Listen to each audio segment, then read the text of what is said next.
ਰਾਜਪਾਲ ਤੇ ਮੁੱਖ ਮੰਤਰੀ ਪੰਜਾਬ ਦੇ ਵਿਚਾਲੇ ਤਲਖੀ ਸਿਖਰਾਂ ਤੇ ਪਹੁੰਚ ਗਈ ਹੈ। ਗਵਰਨਰ ਨੇ ਕਈ ਮਾਮਲਿਆਂ ਤੇ ਜਵਾਬ ਤਲਬੀ ਮੁੱਖ ਮੰਤਰੀ ਤੋਂ ਕੀਤੀ ਹੈ। ਦੱਸਦੇ ਕਿ ਟ੍ਰੇਨਿੰਗ ਤੇ ਭੇਜੇ ਗਏ ਪ੍ਰਿੰਸੀਪਲ ਬਾਰੇ ਉਹਨਾਂ ਨੇ ਗਵਰਨਰ ਨੇ ਜਵਾਬ ਮੰਗਿਆ ਹੈ। ਉਹਨਾਂ ਨੇ ਕਿਹਾ ਕਿ ਕਿਸ ਆਧਾਰ ਤੇ ਪ੍ਰਿੰਸੀਪਲਾਂ ਦੀ ਚੋਣ ਹੋਈ ਸੀਗੀ, ਪ੍ਰਿੰਸੀਪਲਾਂ ਦੇ ਸਿੰਗਾਪੁਰ ਦੌਰੇ ਤੇ ਕਿੰਨਾ ਖਰਚ ਹੋਇਆ। ਨਾਲ ਹੀ ਕਿਹਾ ਕਿ ਮੇਰੇ ਇਤਰਾਜ਼ ਦੇ ਬਾਵਜੂਦ ਕੁਲਦੀਪ ਚਹਿਲ ਨੂੰ ਤੈਨਾਤ ਕੀਤਾ ਗਿਆ, ਨਾ ਸਿਰਫ ਪ੍ਰਮੋਸ਼ਨ ਕੀਤੀ ਬਲਕਿ ਜਲੰਧਰ 'ਚ ਕਮਿਸ਼ਨਰ ਲਾਇਆ ਗਿਆ। ਨਾਲ ਹੀ ਉਹਨਾਂ ਨੇ ਆ ਵੀ ਕਿਹਾ ਕਿ ਪੀਏਯੂ ਯਾਨੀ ਕਿ ਪੰਜਾਬ ਐਗਰੀਕਲਚਰ ਯੂਨੀਵਰਸਿਟੀ ਦੇ ਵੀਸੇ ਦੀ ਨਿਯੁਕਤੀ ਤੇ ਮੁੜ ਗਵਰਨਰ ਦੇ ਵੱਲੋਂ ਸਵਾਲ ਚੁੱਕੇ ਗਏ ਨੇ। ਉਹਨਾਂ ਨੇ ਕਿਹਾ ਕਿ ਐਸਸੀ ਵਿਦਿਆਰਥੀਆਂ ਦੀ ਸਕਾਲਰਸ਼ਿਪ ਦਾ ਵੀ ਮੁੱਦਾ ਗਵਰਨਰ ਦੇ ਵੱਲੋਂ ਚੁੱਕਿਆ ਗਿਆ। ਸਕਾਲਰਸ਼ਿਪ ਨਾ ਮਿਲਣ ਦੇ ਕਾਰਨ ਪੜ੍ਹਾਈ ਪ੍ਰਭਾਵਿਤ ਹੋ ਰਹੀ ਹੈ ਵਿਦਿਆਰਥੀਆਂ ਦੀ। 2 ਲੱਖ ਵਿਦਿਆਰਥੀ ਪੜ੍ਹਾਈ ਛੱਡਣ ਦੇ ਲਈ ਮਜਬੂਰ ਹੋ ਗਏ ਨੇ। ਗਵਰਨਰ ਦੇ ਵੱਲੋਂ ਲਿਖੀ ਚਿੱਠੀ 'ਚ ਕਿਹਾ ਗਿਆ ਹੈ।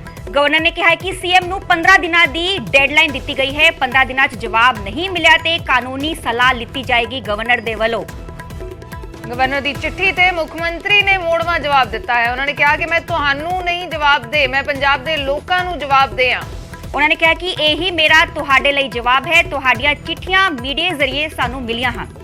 ਜਿੰਨੇ ਤੁਸੀਂ ਮੁੱਦੇ ਚੁੱਕੇ ਨੇ ਉਹ ਸੂਬੇ ਦੇ ਵਿਸ਼ੇ ਨੇ, ਤਾਂ ਮੁੱਖ ਮੰਤਰੀ ਕਹਿ ਰਹੇ ਨੇ ਕਿ ਮੈਂ ਤੁਹਾਨੂੰ ਨਹੀਂ ਪੰਜਾਬ ਦੇ ਲੋਕਾਂ ਨੂੰ ਜਵਾਬ ਦੇ ਹਾਂ ਤੇ ਇਹੀ ਮੇਰਾ ਜਵਾਬ ਹੈ। ਯਾਨੀ ਕਿ ਜੋ 15 ਦਿਨ ਦੀ ਡੈਡਲਾਈਨ ਗਵਰਨਰ ਦੇ ਵੱਲੋਂ ਦਿੱਤੀ ਗਈ ਹੈ, ਲੱਗਦਾ ਨਹੀਂ ਕਿ ਮੁੱਖ ਮੰਤਰੀ ਉਸ ਤੇ ਕੋਈ ਜਵਾਬ ਭੇਜਣਗੇ। ਜਵਾਬ ਮੁੱਖ ਮੰਤਰੀ ਨੇ ਦਿੱਤਾ ਹੈ ਕਿ ਮੇਰਾ ਇਹੀ ਜਵਾਬ ਹੈ ਕਿ ਮੈਂ ਸੂਬੇ ਦੇ ਲੋਕਾਂ ਨੂੰ ਜਵਾਬ ਦੇ ਹਾਂ, ਨਾ ਕਿ ਤੁਹਾਨੂੰ।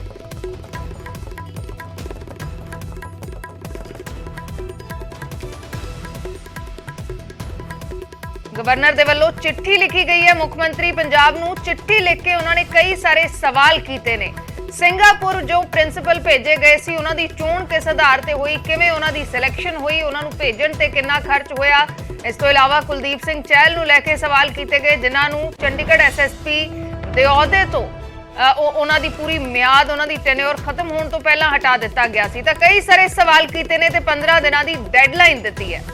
ਤਾਂ ਗਵਰਨਰ ਦੀ ਚਿੱਠੀ 'ਚ ਕੀ ਸਵਾਲ ਕੀਤੇ ਗਏ ਨੇ, ਗ੍ਰਾਫਿਕਸ ਦੇ ਜ਼ਰੀਏ ਤੁਹਾਨੂੰ ਦੱਸਦੇ ਹਾਂ। ਪਹਿਲਾ ਸਵਾਲ ਕੀਤਾ ਗਿਆ ਕਿ ਅਧਿਆਪਕਾਂ ਦੀ ਟ੍ਰੇਨਿੰਗ ਬਾਰੇ, ਟ੍ਰੇਨਿੰਗ ਤੇ ਭੇਜੇ ਗਏ ਪ੍ਰਿੰਸੀਪਲ ਬਾਰੇ ਉਹਨਾਂ ਨੇ ਸਵਾਲ ਪੁੱਛਿਆ। ਉਹਨਾਂ ਨੇ ਕਿਹਾ ਕਿ ਮੈਨੂੰ ਟ੍ਰੇਨਿੰਗ ਤੇ ਭੇਜੇ ਅਧਿਆਪਕਾਂ ਬਾਰੇ ਸ਼ਿਕਾਇਤਾਂ ਮਿਲੀਆਂ ਹਨ ਤੇ ਕਿਸ ਆਧਾਰ ਤੇ ਉਹਨਾਂ ਦੀ ਚੋਣ ਕੀਤੀ ਗਈ ਹੈ। ਰਾਜਪਾਲ ਨੇ ਪੁੱਛਿਆ ਹੈ ਕਿ ਪ੍ਰਿੰਸੀਪਲਾਂ ਦੇ ਸਿੰਗਾਪੁਰ ਦੌਰੇ ਤੇ ਕਿੰਨਾ ਖਰਚ ਹੋਇਆ ਹੈ। ਸਵਾਲ ਨੰਬਰ 1 ਹੈ, ਰਾਜਪਾਲ ਦੇ ਵੱਲੋਂ ਚਿੱਠੀ ਲਿਖੀ ਗਈ ਹੈ ਮੁੱਖ ਮੰਤਰੀ ਪੰਜਾਬ ਨੂੰ ਤੇ ਸਵਾਲ ਕੀਤੇ ਗਏ ਨੇ। 15 ਦਿਨਾਂ ਦੀ ਡੈਡਲਾਈਨ ਦਿੱਤੀ ਗਈ ਹੈ। ਸਵਾਲ ਨੰਬਰ 1 ਦਾ ਅਸੀਂ ਜ਼ਿਕਰ ਕਰ ਰਹੇ ਹਾਂ। ਅਧਿਆਪਕਾਂ ਦੀ ਟ੍ਰੇਨਿੰਗ ਨੂੰ ਲੈ ਕੇ ਸਵਾਲ ਪੁੱਛੇ ਗਏ ਨੇ। ਪਿਛਲੇ ਦਿਨਾਂ 'ਚ 36 ਪ੍ਰਿੰਸੀਪਲ ਸਿੰਗਾਪੁਰ ਭੇਜੇ ਗਏ ਸੀ ਤੇ ਉਸ ਨੂੰ ਲੈ ਕੇ ਗਵਰਨਰ ਨੇ ਸਵਾਲ ਕੀਤੇ ਨੇ ਕਿ ਮੈਨੂੰ ਸ਼ਿਕਾਇਤਾਂ ਮਿਲੀਆਂ ਨੇ, ਕਿਵੇਂ ਚੋਣ ਹੋਈ, ਕਿੰਨਾ ਉਸ ਦੇ ਉੱਤੇ ਖਰਚ ਹੋਇਆ, ਇਹ ਸਵਾਲ ਕੀਤੇ ਨੇ।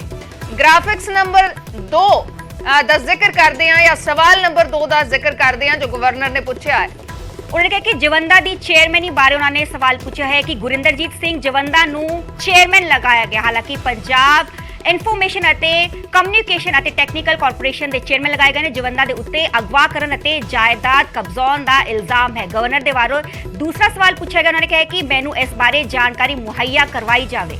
ਤਾਂ ਜਵੰਦਾ ਨੂੰ ਲੈ ਕੇ ਸਵਾਲ ਪੁੱਛਿਆ ਹੈ। ਦੂਸਰਾ ਜੋ ਸਵਾਲ ਹੈ ਉਹ ਗੁਰਿੰਦਰਜੀਤ ਸਿੰਘ ਜਵੰਦਾ ਨੂੰ ਚੇਅਰਮੈਨ ਲਾਏ ਜਾਣ ਨੂੰ ਲੈ ਕੇ ਸਵਾਲ ਹੈ ਤੇ ਪੁੱਛਿਆ ਹੈ ਉਹਨਾਂ ਨੇ ਕਿ ਉਹਨਾਂ ਤੇ ਜਵੰਦਾ ਦੇ ਉੱਤੇ ਅਗਵਾ ਕਰਨ, ਜਾਇਦਾਦ ਕਬਜ਼ਾਉਣ ਦੇ ਇਲਜ਼ਾਮ ਨੇ, ਮੈਨੂੰ ਇਸ ਬਾਰੇ ਜਾਣਕਾਰੀ ਦਿੱਤੀ ਜਾਵੇ।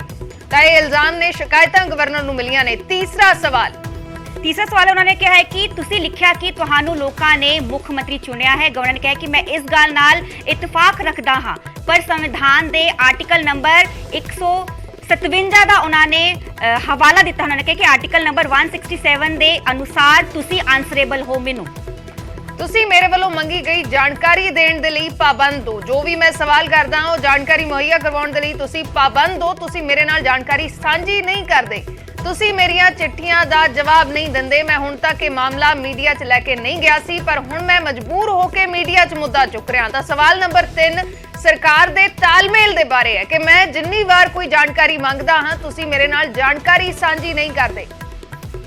ਤੇ ਸਵਾਲ ਨੰਬਰ 4 ਦਾ ਜ਼ਿਕਰ ਕਰਦੇ ਹਾਂ ਜੋ ਵਿਦਿਆਰਥੀਆਂ ਦੀ ਸਕਾਲਰਸ਼ਿਪ ਦੇ ਬਾਰੇ ਹੈ।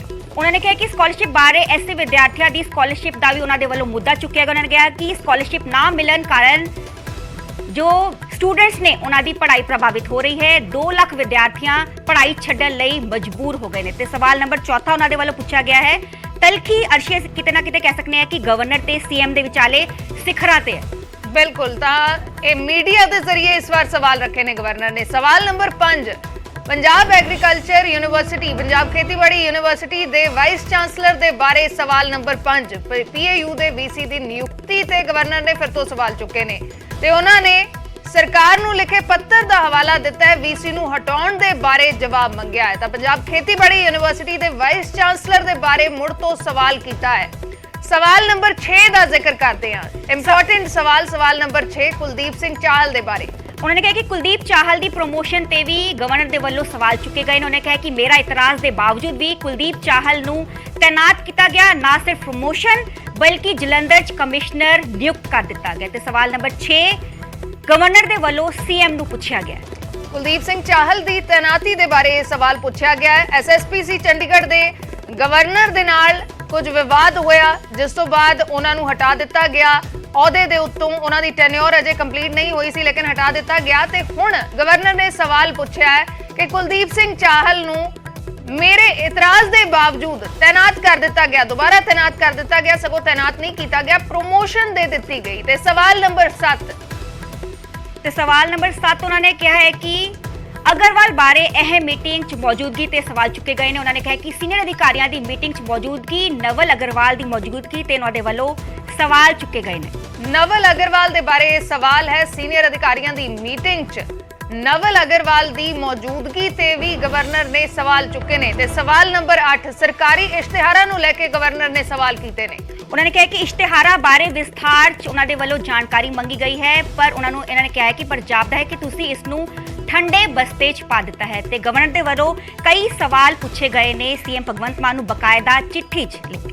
बिल्कुल, तां इश्तिहारां नूं लैके भी गवर्नर ने सरकार तो जानकारी मंगी सी, लेकिन सरकार दे वल्लों कोई जानकारी नहीं दिती गई। गवर्नर ने अपनी चिट्ठी च लिखा है कि लगता है तुसी इसनूं ठंडे बस्ते च पा दिता है, यानी कि जानकारी तुसी नहीं देना चाहते या जानकारी नहीं दोगे। गवर्नर दी चिट्ठी दे विच मुख मंत्री नूं चेतावनी दी गई है।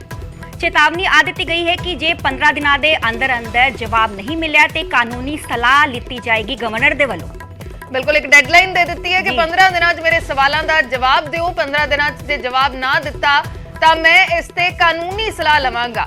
गवर्नर ने यह साफ-साफ चिट्ठी दे विच लिखा है कि गवर्नर पंजाब दे गवर्नर ने ते अजिहे दे विच सरकार तो जे वो कोई जानकारी मांगते हैं तो सरकार वो जानकारी देने के लिए पाबंद है, लेकिन जिन्नियां उन्होंने वालों चिट्ठियां लिखियां गई ने, जिन्ने सवाल किए गए ने, उसते कोई जवाब नहीं आता। सरकार के तालमेल के बारे सीधे सीधे सवाल चुके ने। ते गवर्नर ने यह भी कहा है कि वो मीडिया च सारियां चीज़ां नहीं ले जाना चाहते सी, लेकिन उन्होंने मजबूर कर दिता गया क्योंकि सरकार के वल्लों किसी सवाल ते कोई जवाब नहीं दिता जाता। भावना स्टेट चलती है, इस तरह नहीं, ये कोई शब्दावली नहीं मैं देख लांगे ये कोई गुंडागर्दी है। तो गवर्नर साहब मेरी एक सलाह है उन्होंने, ऑनरेबल गवर्नर साहब, अगर तुहानू राजनीति का इन्ना ही शौक है, तुसी इलैक्टोरल प्रोसैस चाहो, लोगों की कचहरी चाहो ना। तुसी 3 करोड़ लोगों का दिता हुआ मैंडेट का अपमान कर रहे हो, तुसी चुने हुए मुख्य मंत्री का अपमान कर रहे हो, तुसी गरीबां दे बच्चों नू अगर बेहतर पंजाब की सरकार पढ़ाना चाहती तुसी उन्हें रोक रहे हो। यही उन्होंने क्या कहते हर बार कह देंगे है कि बहुमत दे नाल आए हैं, बहुमत दे नाल जिहड़े आए हो वो तुसी मनमर्जी करन नहीं आए, संविधान के मुताबिक काम करो। ये राजपाल वालों क्या बिल्कुल मनमर्जी करनी आए, बिल्कुल ठीक गल है, लेकिन असी लोगों के जवाब दे है ना, लोगों की कचहरी जावांगे ना। लेकिन तुसी कार केड़ी खरीदनी है, नंबर केड़ा लेना है, तेल कित्थों पवाउणा है, रोटी की खाधी, सब्जी कित्थों लई, गवर्नर साहब नूं एक चीज का हिसाब चाहिए। देखो एक सत्कार हुंदा है। ਅਸੀਂ ਸਾਰੇ ਜਾਣਦੇ ਹਾਂ ਕਿ ਗਵਰਨਰ ਸਾਹਿਬ ਜਿਹੜੇ ਨੇ ਕਨਸਟੀਟਿਊਸ਼ਨਲ ਹੈੱਡ ਹੁੰਦੇ ਨੇ ਔਰ ਉਹਨਾਂ ਕੋਲ ਕੋਈ ਚੀਜ਼ ਉਹਨਾਂ ਦੇ ਧਿਆਨ 'ਚ ਲਈ ਜਾਂਦੀ ਹੈ ਤੇ ਸੰਵਿਧਾਨ ਦੇ ਮੁਤਾਬਕ ਉਹ ਸਰਕਾਰ ਨੂੰ ਉਹਨਾਂ ਬਾਰੇ ਸਪਸ਼ਟੀਕਰਨ ਮੰਗ ਸਕਦੇ ਨੇ ਤੇ ਆਮ ਆਦਮੀ ਪਾਰਟੀ ਸਪਸ਼ਟੀਕਰਨ ਦੇਣ ਦੀ ਬਜਾਏ ਚੀਕਾਂ ਕਿਉਂ ਮਾਰਦੀ ਹੈ। ਮੈਂ ਪੁੱਛਣਾ ਚਾਹੁੰਦਾ, ਤੁਸੀਂ ਕਹਿੰਦੇ ਅਸੀਂ ਸਿੰਗਾਪੁਰ ਭੇਜੇ ਪ੍ਰਿੰਸੀਪਲਸ, ਤੁਸੀਂ ਸਾਰੇ ਹਿੰਦੁਸਤਾਨ ਦੇ ਵਿੱਚ ਦਿੱਲੀ ਦੇ ਸਿੱਖਿਆ ਮਾਡਲ ਦਾ ਰੌਲਾ ਪਾਉਂਦੇ ਹੋ ਕਿ ਦਿੱਲੀ ਦਾ ਸਿੱਖਿਆ ਮਾਡਲ ਬਿਹਤਰੀਨ ਸਿੱਖਿਆ ਮਾਡਲ ਹੈ ਤੇ ਪਹਿਲਾਂ ਆਪਣੇ ਪ੍ਰਿੰਸੀਪਲਸ ਨੂੰ, ਪੰਜਾਬ ਦੇ ਪ੍ਰਿੰਸੀਪਲਸ ਨੂੰ ਦਿੱਲੀ ਦੇ ਦਰਸ਼ਨ ਤੇ ਕਰਾ ਦਿੰਦੇ। ਕਿਹੜੇ ਸਕੂਲ ਨੇ ਤੁਹਾਡੇ ਉੱਥੇ? ਤਾਂ ਗਵਰਨਰ ਦੇ ਵੱਲੋਂ ਸਵਾਲ ਪੁੱਛੇ ਗਏ ਨੇ। ਸਰਕਾਰ ਤੋਂ ਚਿੱਠੀ ਲਿਖੀ ਹੈ ਮੁੱਖ ਮੰਤਰੀ ਨੂੰ ਤੇ ਚਿੱਠੀ ਜਨਤਕ ਕੀਤੀ ਹੈ ਜਾਂ ਮੀਡੀਆ ਦੇ ਜ਼ਰੀਏ ਗਵਰਨਰ ਨੇ ਸਾਂਝੀ ਕੀਤੀ ਹੈ। ਉਹਨਾਂ ਨੇ ਕਿਹਾ ਕਿ ਉਹਨਾਂ ਨੂੰ ਮਜਬੂਰ ਕਰ ਦਿੱਤਾ ਗਿਆ ਅਜਿਹਾ ਕਰਨ ਦੇ ਲਈ ਕਿਉਂਕਿ ਸਰਕਾਰ ਕਿਸੇ ਸਵਾਲ ਤੇ ਕੋਈ ਜਵਾਬ ਨਹੀਂ ਦਿੰਦੀ। ਤਾਂ ਇਹ ਸਵਾਲ ਨੇ ਤਲਖੀ ਕਿਤੇ ਨਾ ਕਿਤੇ ਹੋਰ ਵੱਧਦੀ ਜਾ ਰਹੀ ਹੈ। ਗਵਰਨਰ ਤੇ ਮੁੱਖ ਮੰਤਰੀ ਦੇ ਵਿਚਾਲੇ ਤਲਖੀ ਹੋਰ ਵੱਧਦੀ ਜਾ ਰਹੀ ਹੈ। ਕਈ ਸਾਰੇ ਮਾਮਲਿਆਂ ਤੇ ਗਵਰਨਰ ਨੇ ਸਵਾਲ ਚੁੱਕੇ ਨੇ।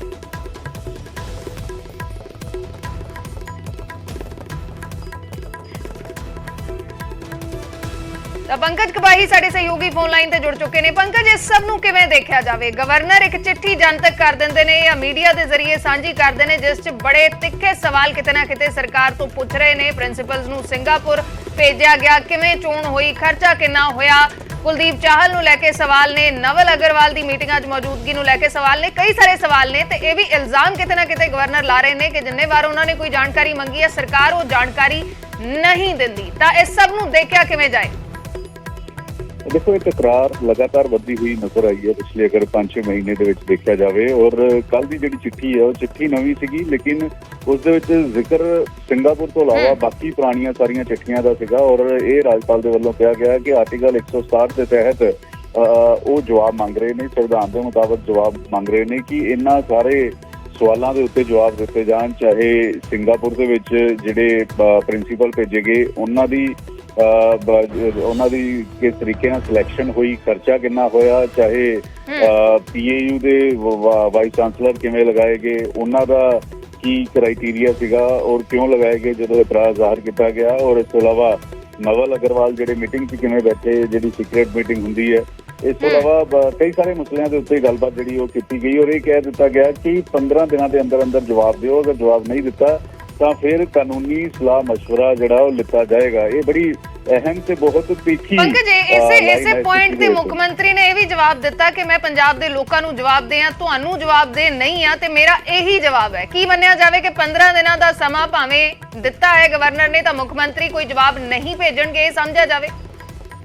ਨਿਸ਼ਚਿਤ ਤੌਰ ਤੇ, ਕਿਉਂਕਿ ਜਿਹੜਾ ਜਵਾਬ 15 ਦਿਨਾਂ ਦੇ ਵਿੱਚ ਰਾਜਪਾਲ ਜੀ ਦੇ ਵੱਲੋਂ ਮੰਗਿਆ ਗਿਆ ਸੀਗਾ ਉਹ ਮੁੱਖ ਮੰਤਰੀ ਨੇ ਤਕਰੀਬਨ 45-50 ਮਿੰਟ ਦੇ ਵਿੱਚ ਹੀ 3 ਲਾਈਨਾਂ ਦੇ ਵਿੱਚ ਜਵਾਬ ਦੇ ਦਿੱਤਾ ਕਿ ਮੈਨੂੰ ਲੋਕਾਂ ਨੇ ਚੁਣਿਆ, ਮੈਂ ਲੋਕਾਂ ਨੂੰ ਜਵਾਬ ਦੇਈ ਹਾਂ, ਨਾ ਕਿ ਬੀਜੇਪੀ ਦੇ ਥਾਪੇ ਕੇ ਰਾਜਪਾਲ ਨੂੰ ਜਵਾਬ ਦੇਈ ਹਾਂ ਔਰ ਇਹੀ ਮੇਰਾ ਜਵਾਬ ਹੈ। ਤਾਂ ਇਹ ਜਿਹੜੀ ਲਾਈਨ ਹੈ ਤਿੰਨ ਸ਼ਬਦਾਂ ਦੀ, 3 ਲਾਈਨਾਂ ਦੀ ਜਿਹੜੇ ਬਿਆਨ ਹੈ ਉਹ ਕਲੀਅਰ ਕਰਦਾ ਹੈ ਕਿ ਮੁੱਖ ਮੰਤਰੀ ਇਸ ਵੇਲੇ ਕਲੀਅਰ ਕੱਟ ਨੇ ਕਿ ਉਹ ਕੋਈ ਵੀ ਚਿੱਠੀ ਦਾ ਜਵਾਬ ਦਿੰਦੇ ਹੋਏ ਨਜ਼ਰ ਨਹੀਂ ਆਉਣਗੇ। ਤਾਂ ਅਜਿਹੇ ਜਿਹੜੇ ਰਾਜਪਾਲ ਜ਼ਿਕਰ ਕਰਦੇ ਨੇ ਸੰਵਿਧਾਨ ਅਤੇ ਆਰਟੀਕਲ 160 ਦਾ ਕਿ ਉਹਨਾਂ ਨੇ, ਕਿਉਂਕਿ ਚਿੱਠੀ ਦੇ ਵਿੱਚ ਇੱਕ ਹੋਰ ਬੜੀ ਅਹਿਮ ਗੱਲ ਕਹੀ ਹੈ ਕਿ ਹਰ ਵਾਰ ਕਿਹਾ ਜਾਂਦਾ ਹੈ ਕਿ ਅਸੀਂ ਬਹੁਮਤ ਦੇ ਨਾਲ ਆਏ ਹਾਂ ਔਰ ਸਾਨੂੰ ਲੋਕਾਂ ਨੇ ਚੁਣਿਆ ਵਾ ਔਰ ਅਸੀਂ ਲੋਕਾਂ ਲਈ ਕੰਮ ਕਰ ਰਹੇ ਹਾਂ। ਲੇਕਿਨ ਰਾਜਪਾਲ ਵੱਲੋਂ ਇਹ ਵੀ ਕਿਹਾ ਗਿਆ ਕਿ 160 ਦੇ ਤਹਿਤ ਇਹ ਤੁਸੀਂ ਠੀਕ ਹੈ, ਤੁਸੀਂ ਲੋਕਾਂ ਨੇ ਤੁਹਾਨੂੰ ਚੁਣਿਆ, ਲੇਕਿਨ ਸੰਵਿਧਾਨ ਦੇ ਮੁਤਾਬਕ ਕੰਮ ਕਰਨਾ ਪਏਗਾ, ਨਾ ਕਿ ਮਨਮਰਜ਼ੀ ਦੇ ਮੁਤਾਬਕ ਕੰਮ ਕਰਨਾ ਹੋਏਗਾ। ਔਰ ਰਾਜਪਾਲ ਵੱਲੋਂ ਇਹ ਵੀ ਗੱਲ ਕਹਿ ਦਿੱਤੀ ਗਈ ਕਿ ਮੈਂ ਉਸੇ ਸੰਵਿਧਾਨ ਦੇ ਮੁਤਾਬਕ ਤੁਹਾਨੂੰ ਸਵਾਲ ਪੁੱਛ ਰਿਹਾ, ਤੁਹਾਨੂੰ ਜਵਾਬਦੇਹੀ ਦੇਣੀ ਹੋਏਗੀ।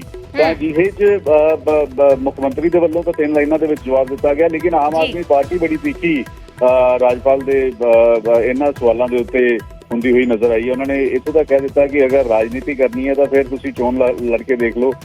ਭਾਜਪਾ ਦੇ ਇਸ਼ਾਰੇ ਦੇ ਉੱਤੇ ਇਸ ਤਰੀਕੇ ਦੇ ਬਿਆਨ ਜਾਂ ਇਸ ਤਰੀਕੇ ਦੀ ਰਾਜਨੀਤੀ ਨਾ ਕਰੋ। ਮਲਵਿੰਦਰ ਸਿੰਘ ਕੰਗ ਵੱਲੋਂ ਇਹ ਸਟੇਟਮੈਂਟ ਜਿਹੜੀ ਉਹ ਦਿੱਤੀ ਗਈ। ਤਾਂ ਜਿਹੇ 'ਚ ਇਹ ਕਾਫੀ ਅਹਿਮ ਹੈ ਕਿ ਜਿਹੜਾ ਜ਼ਿਕਰ ਰਾਜਪਾਲ ਹੋਰਾਂ ਦੇ ਵੱਲੋਂ 15 ਦਿਨ ਦਾ ਕੀਤਾ ਗਿਆ ਸੀ, ਜਦੋਂ ਮੁੱਖ ਮੰਤਰੀ ਨੇ 45 ਮਿੰਟ ਦੇ ਵਿੱਚ ਜਵਾਬ ਦੇ ਦਿੱਤਾ, ਤਾਂ ਹੁਣ ਕੀ ਅੰਕਲ ਮੈਂ ਆਹੀ ਤੁਹਾਨੂੰ ਪੁੱਛਣਾ ਚਾਹਨੀ ਹੈ ਕਿ ਗਵਰਨਰ ਦੇ ਵੱਲੋਂ ਕਿਹਾ ਗਿਆ ਕਿ 15 ਦਿਨ ਦੇ ਬਾਅਦ ਕਾਨੂੰਨੀ ਸਲਾਹ ਲਿੱਤੀ ਜਾਏਗੀ, ਤੇ ਕਿਸ ਕਿਸਮ ਦੀ ਕਾਨੂੰਨੀ ਸਲਾਹ ਦੀ ਉਹ ਗੱਲ ਕਰ ਰਹੇ ਨੇ?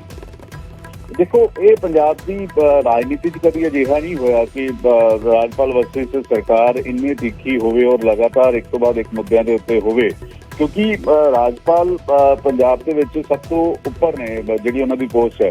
ਔਰ ਕਾਨੂੰਨੀ ਸਲਾਹ ਮਸ਼ਵਰਾ ਇਸ ਕਰਕੇ ਉਹ ਕਹਿ ਰਹੇ ਨੇ ਕਿ ਅਗਰ ਮੁੱਖ ਮੰਤਰੀ ਜਵਾਬ ਨਹੀਂ ਦੇ ਰਹੇ ਜਾਂ ਉਹਨਾਂ ਦੀਆਂ ਚਿੱਠੀਆਂ ਦਾ ਜਵਾਬ ਨਹੀਂ ਦਿੱਤਾ ਜਾਂਦਾ ਤਾਂ ਫਿਰ ਕਿਸ ਤਰੀਕੇ ਦੀ ਕਾਰਵਾਈ ਕੀਤੀ ਜਾ ਸਕਦੀ ਹੈ ਜਾਂ ਕਿਸ ਤਰੀਕੇ ਦਾ ਐਕਸ਼ਨ ਲਿੱਤਾ ਜਾ ਸਕਦਾ ਹੈ। ਇਹ ਵਕੀਲਾਂ ਦੇ ਨਾਲ ਗੱਲਬਾਤ ਜਿਹੜੀ ਹੈ ਉਹ ਰਾਜਪਾਲ ਦੇ ਵੱਲੋਂ ਸਲਾਹ ਮਸ਼ਵਰਾ ਜਿਹੜਾ ਉਹ ਕੀਤਾ ਜਾਏਗਾ। ਔਰ ਕੀ 15 ਦਿਨ, ਸਭ ਤੋਂ ਵੱਡਾ ਸਵਾਲ ਇਹੀ ਹੈ ਕਿ ਰਾਜਪਾਲ ਇੰਤਜ਼ਾਰ ਕਰਨਗੇ ਜਾਂ ਜਿਹੜਾ 45 ਮਿੰਟ 'ਚ ਜਵਾਬ ਆ ਗਿਆ ਉਸ ਤੋਂ ਬਾਅਦ ਅੱਜ ਜਾਂ ਕੱਲ ਹੀ ਕਾਨੂੰਨੀ ਸਲਾਹ ਮਸ਼ਵਰਾ ਜਿਹੜਾ ਉਹ ਰਾਜਪਾਲ ਦੇ ਵੱਲੋਂ ਲਿੱਤਾ ਜਾਏਗਾ। ਕਿਉਂਕਿ ਅਸੀਂ ਦਿੱਲੀ ਦੇ ਵਿੱਚ ਪਿਕਚਰ ਪਿਛਲੇ ਕੁਝ ਸਾਲਾਂ 'ਚ ਦੇਖੀ ਹੈ ਕਿ ਅਰਵਿੰਦ ਕੇਜਰੀਵਾਲ ਦੀ ਸਰਕਾਰ ਵਰਸਸ ਐਲਜੀ ਜਿਹੜੇ ਉਹ ਨਜ਼ਰ ਆਏ ਨੇ। ਅਸੀਂ ਪੱਛਮੀ ਬੰਗਾਲ ਦੇ ਵਿੱਚ ਤਸਵੀਰ ਦੇਖੀ ਸੀ ਮਮਤਾ ਬਨਰਜੀ ਵਰਸਸ ਉੱਥੋਂ ਦੇ ਰਾਜਪਾਲ ਜਿਹੜੇ ਉਹ ਨਜ਼ਰ ਆਏ ਨੇ। ਪੰਜਾਬ ਦੇ ਵਿੱਚ ਹੁਣ ਇਹ ਮੁੱਦੇ ਅਸੀਂ ਦੇਖ ਰਹੇ ਹਾਂ, ਚਾਹੇ ਸੈਸ਼ਨ ਬੁਲਾਉਣ ਨੂੰ ਲੈ ਕੇ ਹੋਵੇ, ਚਾਹੇ ਵਾਈਸ ਚਾਂਸਲਰ ਦੀ ਨਿਯੁਕਤੀ ਨੂੰ ਲੈ ਕੇ ਹੋਵੇ, ਕਈ ਸਾਰੇ ਫੈਸਲਿਆਂ ਨੂੰ ਲੈ ਕੇ ਗਵਰਨਰ ਸਵਾਲ ਚੁੱਕ ਰਹੇ ਨੇ। ਤੇ ਅਜਿਹੇ ਦੇ ਵਿੱਚ ਸਵਾਲ ਇਹੀ ਹੈ ਕਿ ਕੀ ਅਗਲੀ ਰਣਨੀਤੀ ਗਵਰਨਰ ਦੀ ਹੋਏਗੀ ਜਾਂ ਜੋ ਉਹ ਕਾਨੂੰਨੀ ਸਲਾਹ ਦੀ ਗੱਲ ਕਰਦੇ ਨੇ ਤਾਂ ਕਿਸ ਕਿਸਮ ਦੀ ਕਾਨੂੰਨੀ ਸਲਾਹ ਹੁੰਦੀ ਹੈ, ਕੀ ਕੋਈ ਅਜਿਹੇ ਦੇ ਵਿੱਚ ਐਕਸ਼ਨ ਗਵਰਨਰ ਦੇ ਵੱਲੋਂ ਲਿਆ ਜਾ ਸਕਦਾ ਹੈ? ਫਿਲਹਾਲ ਦੇ ਲਈ ਸ਼ੁਕਰੀਆ ਪੰਕਜ ਪੂਰੀ ਜਾਣਕਾਰੀ ਦੇ ਲਈ ਗਵਰਨਰ ਨੇ ਸਵਾਲ ਚੁੱਕੇ ਨੇ ਸਰਕਾਰ ਦੇ ਫੈਸਲਿਆਂ ਦੇ ਉੱਤੇ। ਕਿਹਾ ਕਿ ਮੈਂ ਜਿੰਨੀ ਵਾਰ ਚਿੱਠੀਆਂ ਲਿਖੀਆਂ ਨੇ, ਜਿੰਨੀ ਵਾਰ ਕੋਈ ਸਵਾਲ ਕੀਤਾ, ਕੋਈ ਜਵਾਬ ਨਹੀਂ ਆਉਂਦਾ। ਤਾਂ ਅਜਿਹੇ ਦੇ ਵਿੱਚ ਇੱਕ ਚਿੱਠੀ ਮੀਡੀਆ ਦੇ ਨਾਲ ਸਾਂਝੀ ਕੀਤੀ ਹੈ ਗਵਰਨਰ ਨੇ, ਜੋ ਮੁੱਖ ਮੰਤਰੀ ਪੰਜਾਬ ਨੂੰ ਲਿਖੀ। ਹਾਲਾਂਕਿ ਮੁੱਖ ਮੰਤਰੀ ਕਹਿ ਰਹੇ ਨੇ ਕਿ ਮੈਂ ਤੁਹਾਨੂੰ ਨਹੀਂ, ਪੰਜਾਬ ਦੇ ਲੋਕਾਂ ਨੂੰ ਜਵਾਬ ਦਿਆਂ।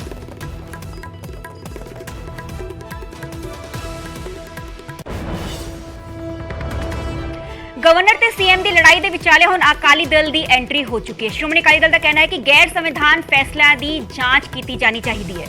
ਸੰਵਿਧਾਨ ਦੇ ਦਾਇਰੇ 'ਚ ਰਹਿ ਕੇ ਮੁੱਖ ਮੰਤਰੀ ਜਾਣਕਾਰੀ ਦੇਣ, ਸਰਕਾਰ ਦੇ ਫੈਸਲਿਆਂ ਦੀ ਜਾਂਚ ਦੀ ਮੰਗ ਅਕਾਲੀ ਦਲ ਨੇ ਕੀਤੀ ਹੈ। ਸੀਐਮ ਸੰਵਿਧਾਨ ਨਹੀਂ ਆਪਣੀ ਮਨਮਰਜ਼ੀ ਨਾਲ ਕੰਮ ਕਰ ਰਹੇ ਨੇ ਤੇ ਸ਼੍ਰੋਮਣੀ ਅਕਾਲੀ ਦਲ ਦੇ ਵੱਲੋਂ ਮੰਗ ਕੀਤੀ ਗਈ ਹੈ ਕਿ ਜਾਂਚ ਹੋਣੀ ਚਾਹੀਦੀ ਹੈ। ਹਾਲਾਂਕਿ ਪਿਛਲੇ ਦਿਨੀ ਕੱਲ ਅਸੀਂ ਵੇਖਿਆ ਸੀਗਾ ਕਿ ਇੱਕ ਚਿੱਠੀ ਜੋ ਲਿਖੀ ਗਈ ਸੀਗੀ ਗਵਰਨਰ ਦੇ ਵੱਲੋਂ ਸੀਐਮ ਨੂੰ, ਕਈ ਤਰ੍ਹਾਂ ਦੇ ਉਹਨਾਂ ਦੇ ਵੱਲੋਂ ਜਵਾਬ ਮੰਗੇ ਗਏ ਨੇ। ਹਾਲਾਂਕਿ ਉਹਨਾਂ ਨੇ ਕਿਹਾ ਹੈ ਕਿ ਸੀਐਮ ਉਹਨਾਂ ਦੇ ਕਿਸੇ ਵੀ ਸਵਾਲ ਦਾ ਜਵਾਬ ਨਹੀਂ ਦਿੰਦੇ ਤੇ 15 ਦਿਨਾਂ ਦੇ ਅੰਦਰ ਅੰਦਰ ਉਹਨਾਂ ਨੂੰ ਜਵਾਬ ਨਹੀਂ ਮਿਲਿਆ ਤੇ ਉਹ ਕਾਨੂੰਨੀ ਸਲਾਹ ਲੈਣਗੇ। ਤੇ ਇਸ ਵਿਚਾਲੇ ਹੁਣ ਸ਼੍ਰੋਮਣੀ ਅਕਾਲੀ ਦਲ ਦੀ ਐਂਟਰੀ ਹੋ ਚੁੱਕੀ ਹੈ। ਉਹਨਾਂ ਨੇ ਕਿਹਾ ਹੈ ਕਿ ਜਾਂਚ ਇਸ ਪੂਰੀ ਮਾਮਲੇ ਦੀ ਹੋਣੀ ਚਾਹੀਦੀ ਹੈ।